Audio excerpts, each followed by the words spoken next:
Welcome, friends, to the Rosecrance Foundation Message of Hope.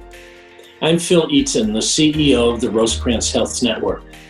April 27th would have been our celebration of recovery, our annual Rosecrance benefit. Just like many other important events, the Rosecrance benefit could not be held this year.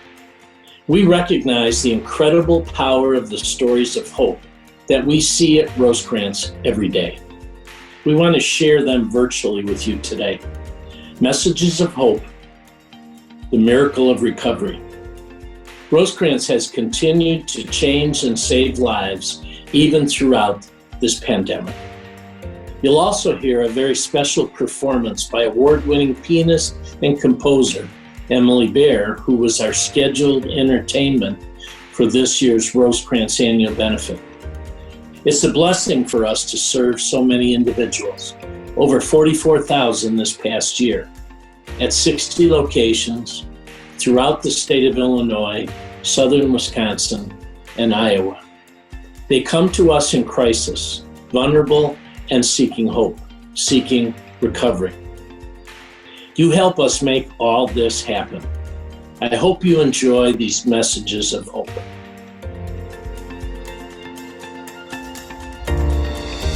Hello, everyone. My name is Colleen Frey, and I am the Director of Alumni at Rosecrance. Prior to these challenging times, our Rosecrance alumni had access to our alumni app.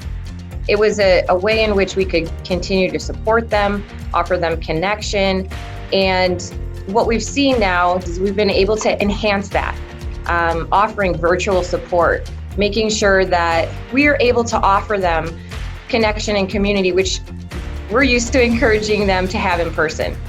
We can't encourage them to go have those things in person now because they're not there.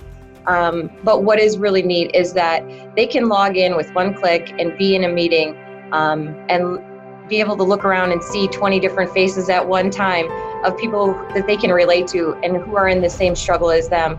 We need to be connected.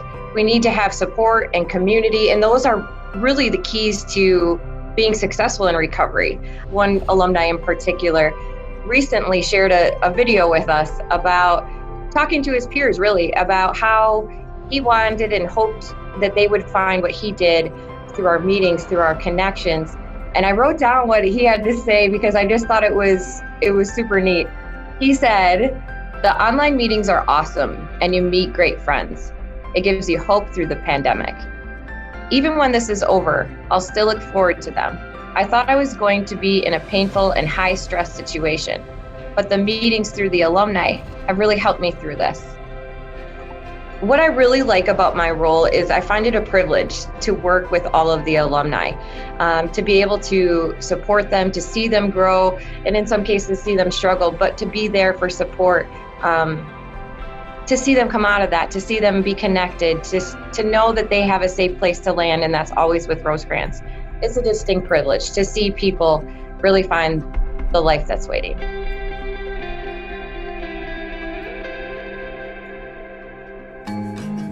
Hi, I'm Joan Lodge. I'm Administrator of Adult Mental Health Services at Rosecrance.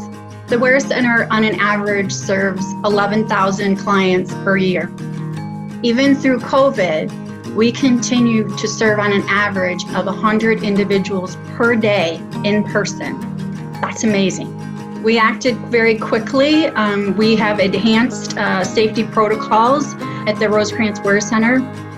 We have each individual who is screened as soon as they enter the door, but we wanted to balance that in a way that it wasn't making our atmosphere sterile or kind of cold. So each person, when they enter our building, is welcomed with a smile. Again, they're individually screened for safety, and then we just help them, guide them in their journey, whatever they're looking for. Community-based workers have continued from day one when this was happening, beating the pavement, going out and meeting the clients where they're at in their homes to make sure that our clients aren't being lost in that, because they need that connection with somebody that they can trust. We've also, which is so exciting, is we have actually brought telehealth psychiatry directly to the clients in their homes, which has been fascinating. because that just allows one more level of treatment that our clients really need during this time. I am so incredibly proud of our staff. They have demonstrated such bravery and such perseverance through the most difficult times. And I think it's what message it sends to our community is that we are here. We can basically get through, stand tall, and conquer anything that comes our way. And you know how we do that? We do that because we are Rosecrance and we are family. Hello, everyone. Thanks for joining us. I'm Dave Kamel. I work as the president for the Rosecrance Health Network, and it is such a privilege to be able to share my piece of this organization with you. I need to tell you, especially during this time of crisis, during this global pandemic, the mantra of our employees has been consistent. What can I do to help? How can I continue to profess the Rosecrance mission in almost all cases before what do I need as the individual employee? And I'll tell you, that commitment to mission, that passion that's demonstrated by our employees is admirable and infectious, frankly. You know, we can't close down our residential sites. We still need to continue to serve people with mental health disorder and substance use disorder that require housing and 24-hour supervision. Our treatment centers, our substance use treatment centers, from Sioux City all the way through Rockford and Champaign remain open. Our substance use recovery homes all across Illinois and Iowa remain open. I could go on and on and on about the level of dedication and commitment that our team members have shown, and you can tell I get emotional out of gratitude. You know, we have people hurting in this community, and we have employees who say, okay, I'm putting me second, and I'm going to make sure this mission is served.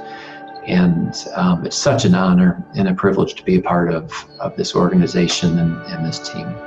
I think there's no better way to demonstrate this excellence than to hear directly from one of our family members.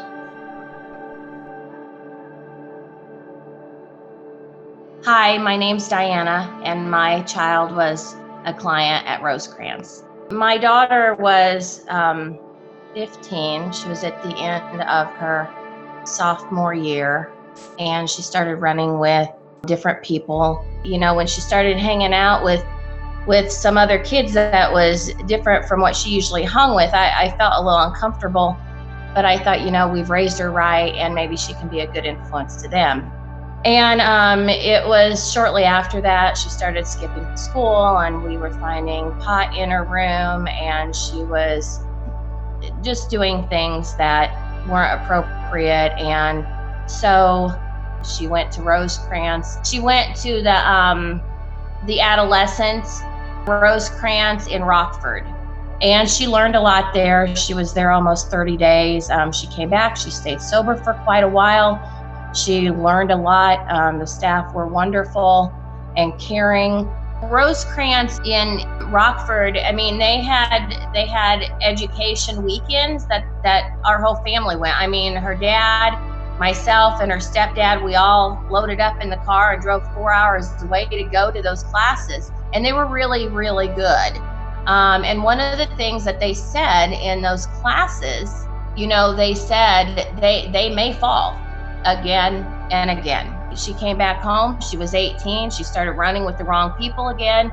She started doing some pretty stupid stuff. She got arrested while she was in jail. She said, I want to go back to treatment. I got to get right. I got to get right. I want to go back to Rosecrance. So this time around, she said, I'm ready to get sober. I'm ready to do this, and I need it.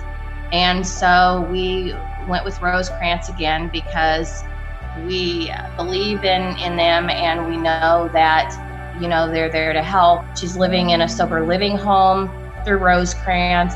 And I just can't say enough about the staff and, you know, the way that they care and the way that they teach and guide and coach. She's down in the recovery home. She was accepted and she loves it. And she just found out yesterday that she got a job. So she's excited about that, and she wants to start going to Parkland in the fall. And she wants to be a substance abuse counselor. So I'm very proud of her for that. And I know a lot of your staff have had backgrounds such as hers that have helped her because they know what it's like. I mean, they have the education and the skills, but they also have the experience, which means a lot. And so I just think that all of the encouragement and the groups and the counseling, I mean, I can't say enough about the counseling that she's got at Rosecrance. I mean, you know, just all the support that you're supposed to get. You know, I was thankful for that.